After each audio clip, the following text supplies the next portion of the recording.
For this week's compilation of Internet Recap, we're going to recall the most interesting stories. For any recommendations, please leave the timestamp to the comment section.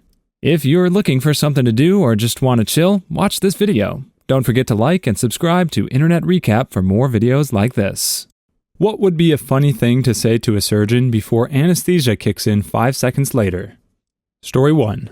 As an anesthesiologist, let me clear some things up here. Rarely is the surgeon even in the OR during induction, going to sleep time. Usually just the anesthesiologist, OR nurse, and person that helps with instruments for the surgery are present. I've heard and seen every crazy thing imaginable, including people's deepest fears and secrets.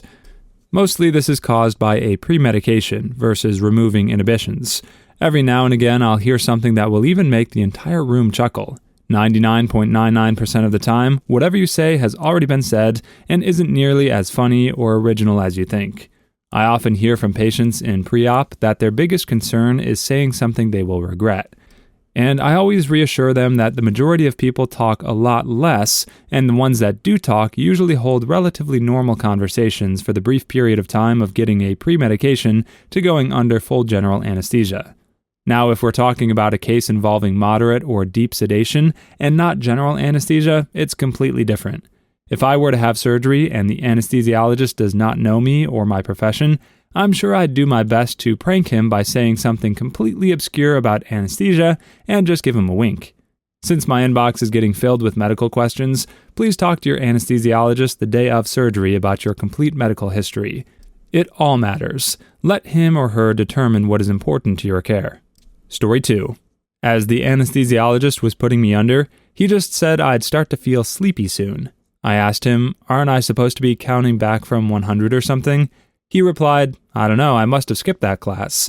Being an anesthesiologist must be awesome, as you can always get the last word in. Anesthesiologist. Okay, how are you feeling now? Me. Makes lame joke. Oddly, at this point, the room starts cracking up.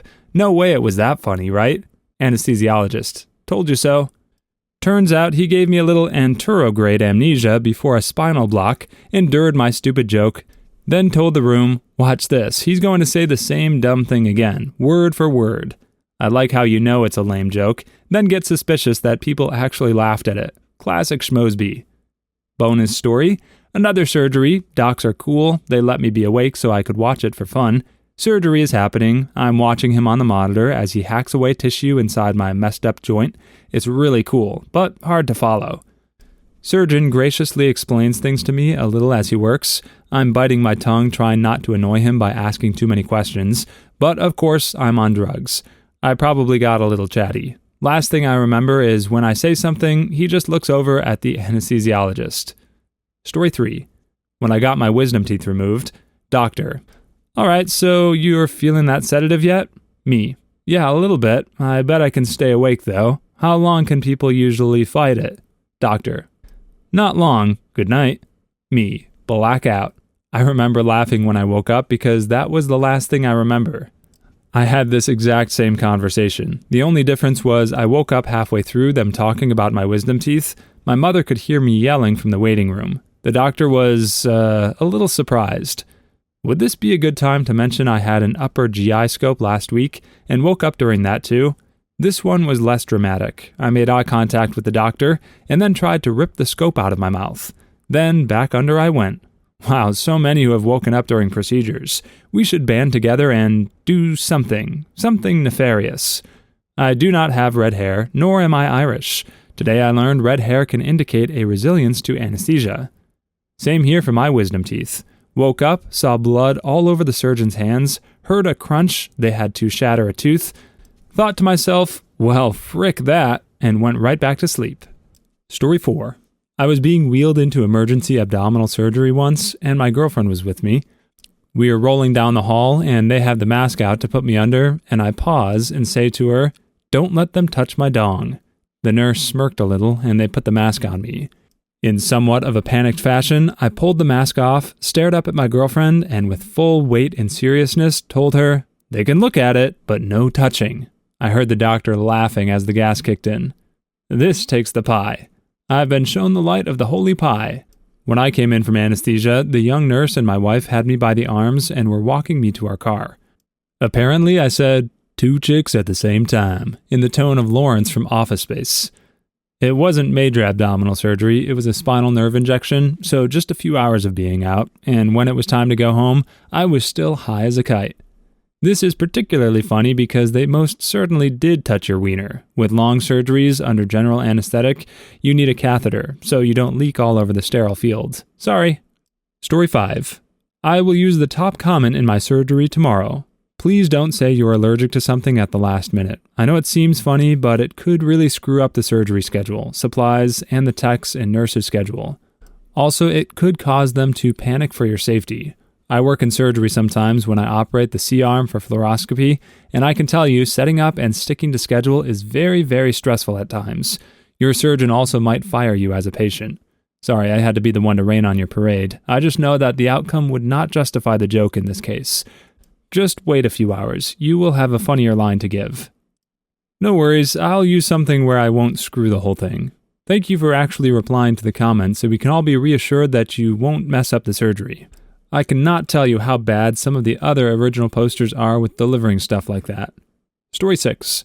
I tend to get massive erections while under anesthesia, but it's fine. Just tape it down if it gets in the way. I had surgery in April and my doctor told me that I had an erection. I didn't even care. For anybody that was wondering, I had a cyst removal. How did that conversation go? So, Doc, how did it all go? Excellent, no problems at all, and you should be good to go tomorrow morning. You had a huge erection. Okay, I don't even care. You didn't care that your doctor thought to point out that you had an erection when he should have been busy doing his job? Unless it was wiener surgery, what the F is he doing even mentioning that? Oh, by the way, your foot twitches when, your foot twitches. Story 7. I asked for a tummy tuck while being wheeled in for a bowel resection. I said, while you're cutting it open, just cut some off. Then when I was done with my surgery, but still pretty messed up on drugs, I asked if I was skinny, and then cried when my doctor told me he didn't give me a tummy tuck. Same doctor, different procedure, terribly inappropriate joke. Had to have a colonoscopy, so they gave me some medication when I was awake, but it was weird. Anyways, I was feeling silly and told him, first time doing anal on camera, and I'm not even getting paid. Terribly inappropriate joke. You mean appropriate? I asked for a tummy tuck after both of my C-sections. Doc gave me the same answer each time. I make it work, I don't make it pretty. Story 8. I was being put under for a wisdom tooth extraction a few years back, and it was the first time I've ever had anesthesia. They used an injection method rather than gas, so they told me to watch the fluids going in so I could gauge when I'd feel sleepy. I had this idea that I would say something like, "Oh no, Doc, I've lost my eyesight," or something else preposterous. Before I could collect my thoughts, I just immediately blurted, "Well, shoot." My voice progressively getting lower and passed out. That made me laugh harder than any other comment. Clay Davis? This was basically how I was putting it under. So, how long will this surge? This is some good. Story 9. I actually did the same thing before both of mine. I managed to get out, "I'll see you in the future, Doc," or something. Either way, once the drugs kicked in, I didn't care. I actually just remembered I didn't get to say anything the first time. As I was about to lay down on the table, they were stepping my arms down, and I poop you not, the woman says, "Okay, put your arms out like a T. Yeah, it's like you're being crucified." I only got out, "What?" Then I woke up and looked at the first woman. I said, "I'm freaking hungry. Oh, shoot, sorry." She laughed and gave me goldfish. That's heavy. Story 10. The last time I tried to say something funny right before surgery, they were about to put me out, and I said, "Go easy on me, Doc, it's my first time." I gave a little chuckle, and so did the doctor. He then picked up a scalpel and said, "Don't worry, it's my first time too." And then I promptly blacked out. I would give the doctor gold for that one. Let the search commence. I'm the doctor. Yeah, sure. Story 11. Here's one that actually happened. My grandmother's sister was getting an epidural done for one of her children. When she came to, everybody involved couldn't stop giggling around her, and she had no idea why. Until it came out later that while she was doped, she had repeated one of my great-grandfather's favorite problems of logic. If you're shoved up to your neck backwards up a sheep's butt, and there's a bear coming to eat you, what do? Do you pull your head in, or bite the sheep's butt to make it run faster? It's a shame he passed away before I was born, that man. Story 12. I had just woken up after having my shoulder work done. I was in and out of consciousness for a bit and just generally really whacked out. I guess I shifted in the bed and moved the blankets a bit and exposed myself as the nurse came in. She smiled and moved the blankets back. I apparently told the nurse, "You saw mine, do I get to see yours?" My wife was in the chair next to the bed. I remember thinking the nurse was smoking hot. I woke up and she told me she was flattered. I have no idea what I said. Babysitters, what were the weirdest rules parents asked you to follow? Story 1. When I was 14, the neighbors asked me to come for an interview as a babysitter. They were on a couch, and I was sitting on the opposite couch. Every time I looked at the dad, he would shift his eyes down to his lap. Eventually, I also looked down on his lap. He was wearing very short shorts with no underwear and his dong hanging out against his leg. Needless to say, I declined the offer. I found another post about him. I was somewhere between 12 and 14 when this all went down. I may have been younger. This was almost 20 years ago. When I was about 12 years old, the next-door neighbor's husband started beating the crap out of her in the middle of the night, kicked her out of the house, then was holding the baby hostage. I woke up to screaming and crying coming from the bathroom as my mom and the neighbor lady hid. "Let me in, Mom," I screamed, terrified. "He's not going to hurt you. You're safe." Some crap along those lines. Mom won't let me in the bathroom. Crazy boyfriend now has broken a window and says he's going to come in and end our lives. We lived in a crap butt neighborhood, and this was in the 80s. The police said this was a domestic dispute and wasn't a priority unless we knew the guy had a gun. For a good 20 minutes, we listened to the guy hollering that he was going to end his own life, end the baby's life, end our lives. Mom still wouldn't let me and my brother, who was now awake, into the bathroom, the only door with a lock. I would also like to point out that this prickwad had also, at one point, flashed his dong at me and told me I looked like I was built for doing it. Remember, I was 12 years old. Anyway, I finally snuck into the dining room, which is where the broken window was, and also where the phone was. We didn't have a cordless guy. This was the 80s. I called the police and lied. I told him I heard a gun go off, and now the baby wasn't crying. 3 more minutes and there was a SWAT team on our street. That was one of the most terrifying moments in my life. Story 2. Babysat for a woman who knew my mom. She had 2 kids, both acted like feral animals, kicked and bit me very hard when I told them no. She had her TV behind a plexiglass thing because they keep breaking TVs. She had locks on the outside of the bedroom door and crib setup that essentially locked the younger kid, 3 or 4 years old, into her crib. It had a top that you pulled down and padlocked to the sides. It was absolutely horrific. The kids screamed bloody murder when I tried to get them to listen. Their grandma, who lived next door, came over. Did she come over to help me out? No, she gave these kids cookies and crap-talked me for not being able to control them. Like it's my fault that her grandkids act like animals, and not the fact that their mother apparently treats them like animals, and she herself gives them treats when they have temper tantrums, instead of putting them in timeout like a normal person. Their mom promised to be back by 9, important because I was in high school. She wasn't back until 2 a.m., and that was after I started calling all the bars to find her. I was planning to eat dinner afterwards, so I was starving. I called my mom, and she ordered delivery for me. The grandmother got ticked off that she didn't order enough for the kids, too, and guilted me into sharing it. The mom finally came home, paid me $10 for 10 hours of babysitting, even though we agreed on $20 for 5 hours, and proceeded to crap talk me next time she went out, saying I was lazy and a bad babysitter. She said I should have beat her kids and locked them in the bedroom when they started acting up. My mom and I have contacted CPS afterwards a couple of times. Unfortunately, nothing came of it. Where I live, they give people 24-hour notice before inspecting a house, so I'm sure she was able to hide whatever, or they just gave her a warning. I don't know. I never babysat there again. Even $20 for 5 hours with well-behaved kids would have been way too little. Sounds like truly horrible people who just wanted to use you. Story 3. Not a rule, as I only went there once, but a very odd request.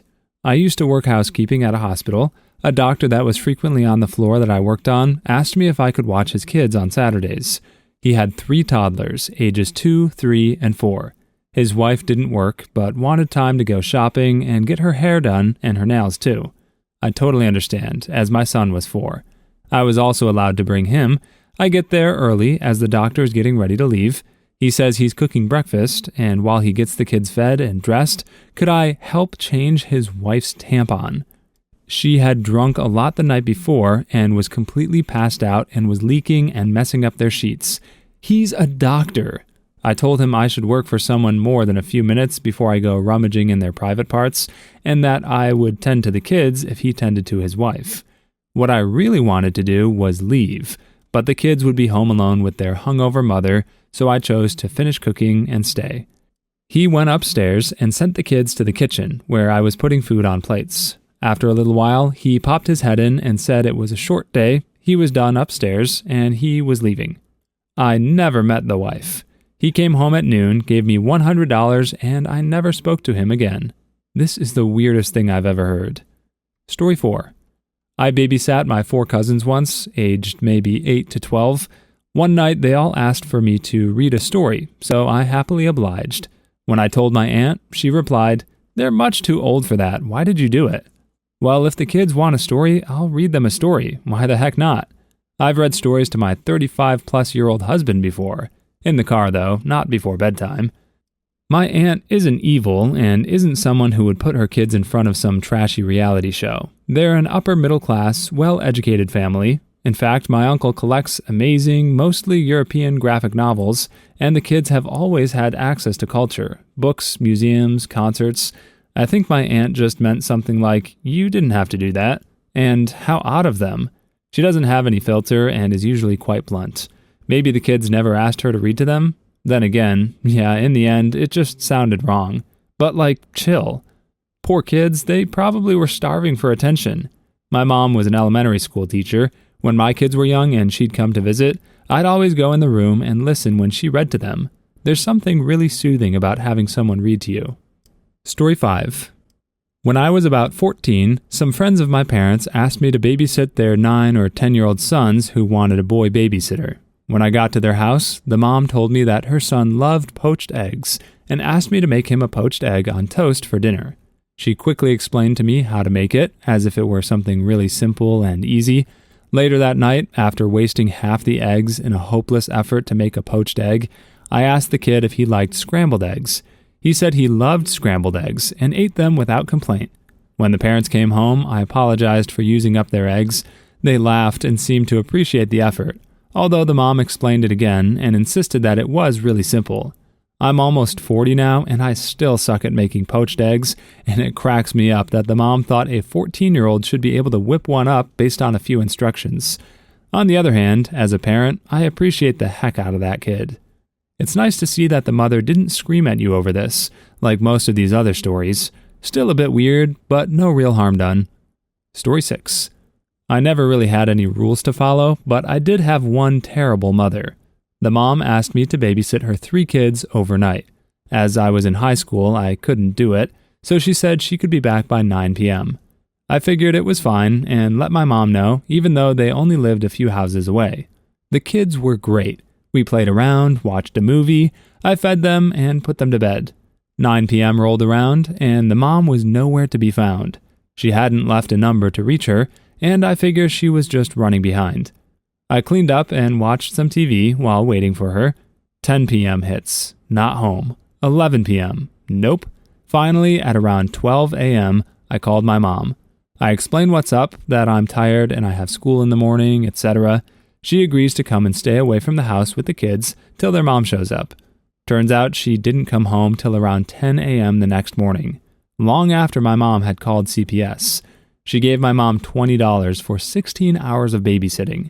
None of the neighborhood kids were allowed to babysit for her after that. Story 7. The mother asked me to stop by the house to meet her 2-year-old son a week before I was supposed to babysit him for the first time. I pulled up to the house and saw that the young boy was standing at the glass front door with a t-shirt on and nothing else. I went in and must have given the child a strange look because the mom started to explain that her son doesn't like to wear pants. So they let him run around pantsless with no diaper on, though he isn't potty trained. I told her that this made me uncomfortable and asked if I could put pants on him when I was watching him, and she got upset with me and said they don't like to make their 2-year-old son do anything he doesn't like to do, so they let him run around without pants on, which unfortunately means he goes to the bathroom on the floor since he won't wear a diaper and he isn't potty trained. Not a bad idea to meet the parents and kid first, though. Story 8. The 3-year-old daughter had to watch this VHS tape of a live Fleetwood Mac concert before bed. I was like, okay, cute, that's adorable. 3-year-olds love the weirdest things. She's so quirky and this will be fun. But she didn't love it. She always wanted to watch Land Before Time instead, but it was always on the note left for me, like pager number, pediatrician, chicken soup for dinner is in the fridge, and watch Fleetwood Mac at 6:30 before bed. Obviously, the family eventually found out I wasn't making her watch it, as I had no reason to believe it was a secret. They were clearly upset by this, and I was never called back to babysit, so that was weird. Should have told them lies, sweet little lies. Wasn't a rule, but on my first day they sent over an adult male friend of theirs who asked to come in. I said no and was then told I was being tested and I had passed. Officers of the law who drive unmarked cars, what is your best "are you kidding me" moment that you witnessed because they didn't realize you were watching? Story 1. Obligatory not me but my dad. He was a detective in an unmarked car coming back from a hearing. He was not in his jurisdiction and going 35 to 40 in a 35. There was a woman behind him riding his butt, which he largely ignored because he wasn't going painfully slow, in fact a bit over. She starts beeping her horn and waving her arms, swerving side to side like she was trying to find a way to zoom around him. He's also approaching the township line, putting him within his jurisdiction. Literally 5 seconds after he crosses the township line, the woman speeds around him. Funny enough, at this township line, the speed limit also drops from 35 to 25. He clocks her going 55, puts on his removable police light, and pulls her over. Now this is where things get funky. His car has a dash cam and records everything. This will be important soon. As he walks up to her window, she's visibly shaking in anger. He shows her his badge, explains who he is, as he is in a suit and tie, not standard police uniform, and tells her he clocked her at 55 in a 25. He then asks her for her license and registration, and she responds by screaming "grape" out the window as loud as she can. He then asks if she would be more comfortable if he called a uniformed on-duty patrolman. She suddenly calms down and says, "It's fine." I don't remember the timeline, as I was younger, but he ends up being taken to court for assault. This woman was claiming my dad reached in her window, grabbed her breast, and said he wouldn't write her a ticket if she was willing to play ball. My dad is mildly stressed, but has reviewed the dashcam, full audio and good quality video, with his appointed lawyer, which clearly shows none of that ever happened, and my father never even approaching, putting his hand inside her car. Judge hears the woman's testimony and asks if she has told the truth. She claims she has. At that point, they bring out the TV and play the dashcam. Judge informs her she should ask for leniency, and maybe she will receive a break from false charges. From my understanding, in order to avoid jail time, she agreed to a very long probation period and community service. One of my favorites, how stupid can you be moments, and also a good lesson to not be a butthole in general. What a stupid woman. I hate when people lie about grape and sensual harassment, taking away from the real victims. Story 2. I actually work probation. We drive gray slick-top Chargers with blue lights. We monitor people that are on GPS monitoring for the state. Occasionally these monitors go dead and they need servicing. Sometimes an offender says, "Screw it," cuts the unit off and goes trolling for a station wagon full of nuns or something. Well, anyway, I'm in this gray Charger with blue lights because it's my week to do the GPS monitoring thing. In my state, probation officers have the same arrest powers as state troopers, DNR officers, or normal police, only we have statewide jurisdiction. So I came across a disabled vehicle with a big Ford behind it. There's lots of traffic, and this Ford is trying to get around the disabled car. So I'm like, man, this dude is never getting around this car. So I turn on my blue lights, stop traffic so he can get around safely. So I'm sitting there waving the guy through when this Indian fellow comes up on my passenger side window and he says, "Officer, that guy in the truck just hit that car. He was going seriously fast, weaving all over the place. Then he hit that car right there. I think he's drunk." At this point, I'm like waiting for that guy, and I point to the guy I'm letting out, and he's like, "That's him." So I'm like, God dang it. I already have my lights on, so I hit the siren, tone change, and pull him over. Long story short, I ended up kicking the crap out of him, cuffing him, and waiting for the local Smokies to show up and transport him to jail because I don't have a caged car. Turns out he was driving down the street drinking out of a vodka bottle and orange juice bottle, making little mouth-sized screwdrivers with his dang 4-year-old in the car. The upshot for the little 4-year-old was that one of the responding officers that showed up had a thick Liverpool accent.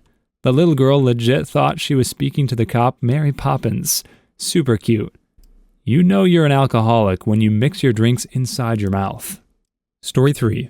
Okay, I'm not a cop. The car was not unmarked.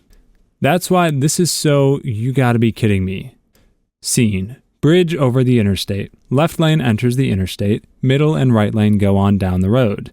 Cop sitting in right lane with lights on as he sometimes does.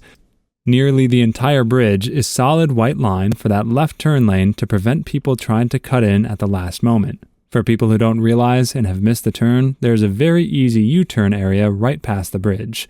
Some prick, who I would have sworn was blind, if not for the fact he was driving a car, was at the end of that long wait for the left turn. He shoots into the middle lane, cutting me off, drives the length of the bridge, and pulls up to the light in the middle lane and stops, puts on his left turn signal. I'm stuck behind him as he waits for the entire light. No one is letting this guy in. This isn't that kind of city, and he clearly just didn't want to wait his turn, not to mention the whole solid white line and easy U-turn area after the light. He could have just gone past the light and pulled a U-turn. There's a designated space for it, but no sirree Bob, not good enough for him. So I'm sitting there, having waited the entire length of the green light for this prick. Oh, and the reason the line wasn't moving is the left arrow had gone red 20 seconds before he pulled his cookbaggery. Looking between the now yellow light and the cop who's staring at this guy, the light turns red. The guy then proceeds to very slowly pull out and turn left from the middle lane, going through the red light. The look of utter incredulity on the cop's face as he turned on the siren and immediately pulled him over will be with me forever. Still ticked off he made me miss the light though. The justice was worth it though. Story 4. Sitting at a stop sign in front of a school when a lady speeds through said stop sign doing 50 in a 15. I pull her over and give my usual line. Is there perhaps a medical or other legally justifiable reason you ran that stop sign in front of a school doing 50 miles per hour? She says, I'm having a miscarriage. No, she wasn't. But, so I tell her that she's in luck. I'm a trained medic and I'll get an ambulance. As the ambulance is en route, the dispatcher tells me the ambulance crew wants to know if she's bleeding. She heard this on my radio and I told my dispatcher, stand by. It's hot and we're in Texas. She's wearing very short shorts, so I stick my head all the way in her car, look down at her crotch, then back at her and say, I guess not, huh? Still waiting for that ambulance, and she grabs her cell phone and calls her husband. They're talking, and she hands me the phone and says, It's my husband. Can you tell him why I'm going to be late? Late? I thought it was a miscarriage. So I grab the phone and only tell the guy, Your wife is having a miscarriage. I'm so sorry for your loss. And immediately hang up the phone. The look on her face was priceless. Haha, good times. She was so angry. I can't imagine how that conversation went when she got to wherever it was she was going. Plus the ticket for speeding and the stop sign and the ambulance bill, about $1,500 total. Play stupid games, win stupid prizes. Story 5. I was a detective off duty with my family when a jerk started following me way too close. I sped up and he did too. He pulled up next to me and he's driving a Crown Vic with full police lights package and the words test vehicle on the door. He's clearly upset, turns on the lights, and motions for me to slow down.